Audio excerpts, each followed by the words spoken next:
C'est comme là en Suisse, je vois qu'ils ont jeté les vaccins, hein, 3,3 milliards sur les 4,7 milliards de vaccins qu'ils ont commandés. Déjà, ils ont commandé 7 doses par habitant. Je dis, ces gens, ils sont complètement débiles. Nous aussi, on a des dirigeants qui sont complètement à l'ouest. Ou alors, je te rappelle que c'est une attaque de Trump. C'est Trump qui a déclenché la vaccination mondiale. On sait aussi que c'est des fuites. Oh, ça vient de Wuhan, machin. Mais derrière, la CIA est pour quelque chose. Puis si la CIA est pour quelque chose, c'est que le Mossad, les gens qui sont Mossad, hein, toujours tristes, bah, ils sont pour quelque chose là-dedans, quoi.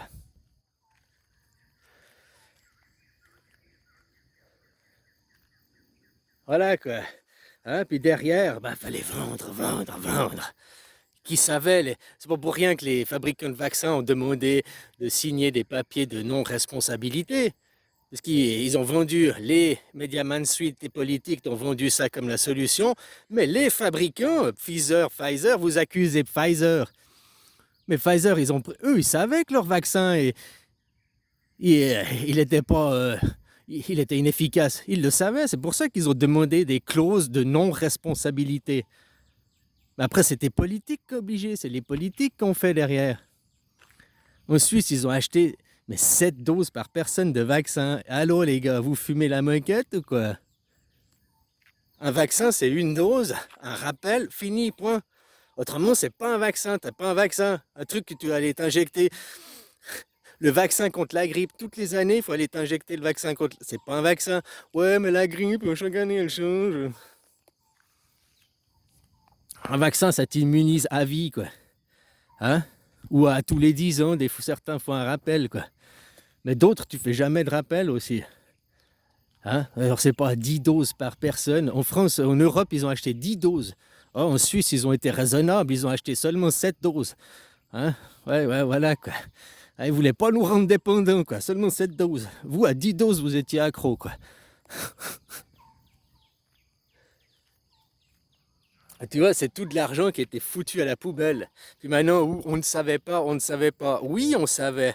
Maintenant, ce qui serait intéressant, c'est de savoir les pressions qui ont été mises. Von der Leyen, ces histoires de SMS, pourquoi acheter autant de vaccins? Les politiques savaient que les vaccins n'avaient pas l'efficacité qu'ils prétendaient, quoi, qu'ils propagandaient. Hein? Pourquoi ils sont sucrés des milliards, des milliards? Tous ces détournements d'argent. Un détournement d'argent, je te donne de l'argent pour les tanks, et toi tu l'utilises pour autre chose. Là aussi, du côté de Zelensky, il y a des sacrés détournements d'argent. On lui donne l'argent pour faire la guerre, donc pour acheter des tanks, acheter des munitions, acheter des fusils. Hein. On lui donne l'argent pour se défendre. Où c'est qu'il va l'argent? Là, j'ai vu une émission hier ou avant-hier, justement d'économie de plusieurs personnes et qui justement se posent la question sérieusement. On a envoyé tant de milliards à Zelensky pour qu'il achète du matériel militaire. Bon, qui dit qu'il achète du matériel militaire? Ce matériel militaire, on devrait le voir, c'est du concret. Eh bien, il n'existe pas. Ils sont où les fusils? Ils sont où les tanks? Ils sont où tous ces achats de matériel?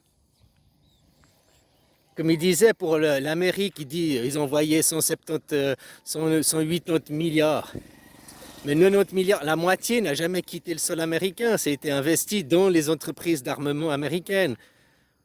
Parce que c'est bien joli de commander. Il pourrait dire, ouais, j'ai passé commande, mais il faut me les livrer. Oui, mais on te les livre quand? Dans 20 ans? Dans 2 mois? Dans 45 ans? C'est quand qu'ils vont être livrés? Parce que tu commandes rien que 100 tanks. Oh, c'est pas beaucoup 100 tanks. Oui, 100 tanks, c'est beaucoup. C'est une grosse commande, puis il faut derrière les industries, il faut derrière tout qui suit pour les fabriquer.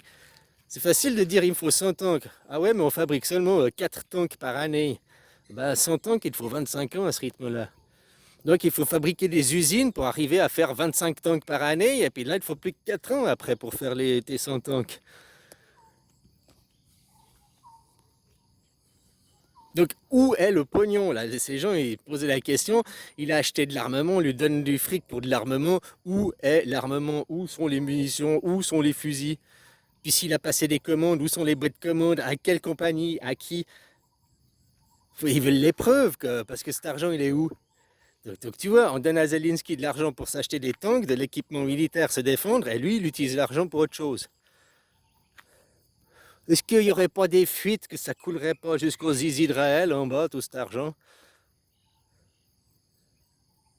Les Lubavitch, hein, que ce soit Trump ou Poutine, ils ont les mêmes distinctions auprès des Lubavitch, hein, ils ont les mêmes hauts grades, et ça fait depuis les années 90 que c'est des copains, c'est des potes, hein. Des potes, c'est pas juste des connaissances, on se connaît, ils sont potes.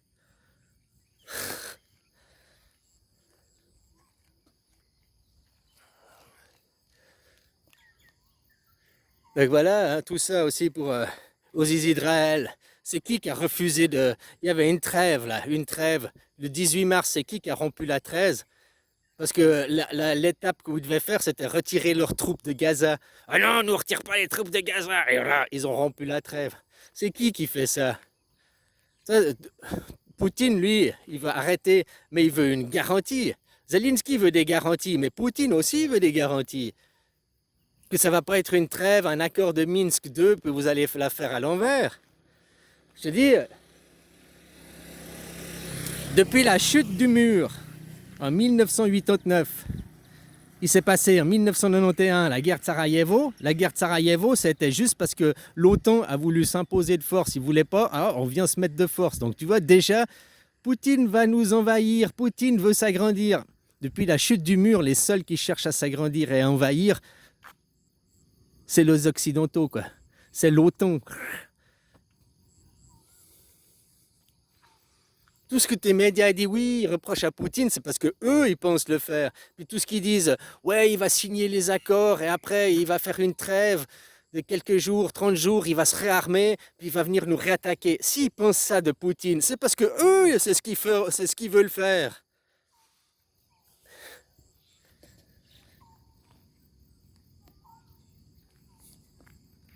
Le Poutine, il veut aussi des garanties que c'était une vraie, comme l'Allemagne, l'Ukraine, pas d'armée, machin, ça va être le même plan que l'Allemagne, mais ça va être aussi le même plan en bas d'Israël. Parce que maintenant tout le monde est sur Trump. Hein, Trump, il est anti-mondialisation, Trump. Il veut se renfermer son pays, mais derrière ces accords, comme je te dis, ce qu'il pense derrière les droits douaniers, eh ben, c'est faire tomber les droits douaniers. S'il n'y a plus de droits douaniers, alors les produits, hein, il n'y a plus de protectionnariat de pays, il n'y a plus rien, quoi. Et ça fait une globalisation. D'abord, ils commencent par faire globaliser les produits, et après, ils font les gens. Puis les gens, ils n'y arriveront jamais, parce qu'ils voudront toujours contrôler la frontière, les visas, hein, toujours pouvoir te faire chier, quoi, aussi. Alors, s'il y a zéro taxe, tu vois, c'est là où il faudrait pousser plus loin le bouchon. Maurice, si il veut faire tomber les taxes douanières, les droits douaniers, alors faisons tomber les frontières. Si les produits n'ont plus besoin de payer de taxes douanières, donc si les produits n'ont plus besoin d'avoir de visa, alors les gens aussi n'ont plus besoin d'avoir de visa. Faut aller plus loin dans la réflexion, quoi. Donc il n'y a plus de frontières, donc s'il n'y a plus de frontières, il n'y a plus de gouvernement américain, il n'y a plus de gouvernement français, il n'y a plus de gouvernement russe, puisqu'il n'y a plus de nation, il n'y a plus qu'une seule nation. Et c'est là qu'on doit lutter pour une démocratie mondiale. C'est ça, vous faites comme vous voulez. Eux, leur gouvernance universelle, leur nouvel ordre mondial, ils l'ont déjà. Ils l'ont déjà, je t'ai expliqué comment ça fonctionne, ils se voient en famille privée, hein? Puis après ils se voient au bistrot du village, au café des amis, à Dange, hein? Puis après ils se voient au Bilderberg, puis après ils se voient à Saint-Moritz là-haut, là. Hein, World Forum économique, et puis après ils mettent en application par les dirigeants de vos pays leur gouvernance mondiale, ils l'ont déjà. À vous les gens, les travailleurs, d'avoir un contre-pouvoir. Voilà, alors Trump anti-globalisation, mon cul c'est du poulet, quoi. Puisque derrière lui il veut faire tomber qu'il n'y ait plus de taxes douanières. Il veut plus de taxes douanières. S'il n'y a plus de taxes douanières, donc il n'y a plus de visa, on peut dire, pour les produits, alors pourquoi avoir des visas pour les gens? Tu vois? Donc il est pro-globalisation derrière. Vous ne posséderez rien et vous serez heureux. C'est pas seulement en Europe, hein. L'Amérique aussi, c'est pour tout le monde. Le plan Lubavitch, machin, tout ce qui règne derrière. Tu vois, j'aime bien quand il montrait Pierre Hillard sa carte. Il montrait la carte où ils sont déjà les 5 régions du monde. Hein, il y a l'Asie, il y a l'Europe. L'Europe, elle est rattachée avec l'Amérique. La Russie, bon, tu devrais voir la carte qui montrait Pierre Hillard de l'Union universelle. Sauf que l'Afrique, tu vois juste le nord de l'Afrique, l'Égypte, puis après, puis il n'expliquait pas pourquoi. Moi, je peux t'expliquer pourquoi tu vois pas le bas de l'Afrique. Parce que le bas de l'Afrique, c'est pas leur monde. Avant, il y avait l'Égypte. L'Égypte et la Suisse, c'est le même point, le plus et le moins dans l'électricité. Avant, l'Égypte, c'était la Suisse aujourd'hui, c'était le pivot entre le monde d'en haut et l'Afrique, le monde d'en bas. C'est pour ça que ce monde, ils ne l'avaient pas cartographié, ils n'avaient pas accès. Mais leur monde d'en haut, il était déjà dominé, hein. L'Amérique du Sud, tous les pays étaient déjà contrôlés par l'Union universelle. Maintenant, le point de l'Égypte, ben, il est juste plus au nord, il est en Suisse, quoi.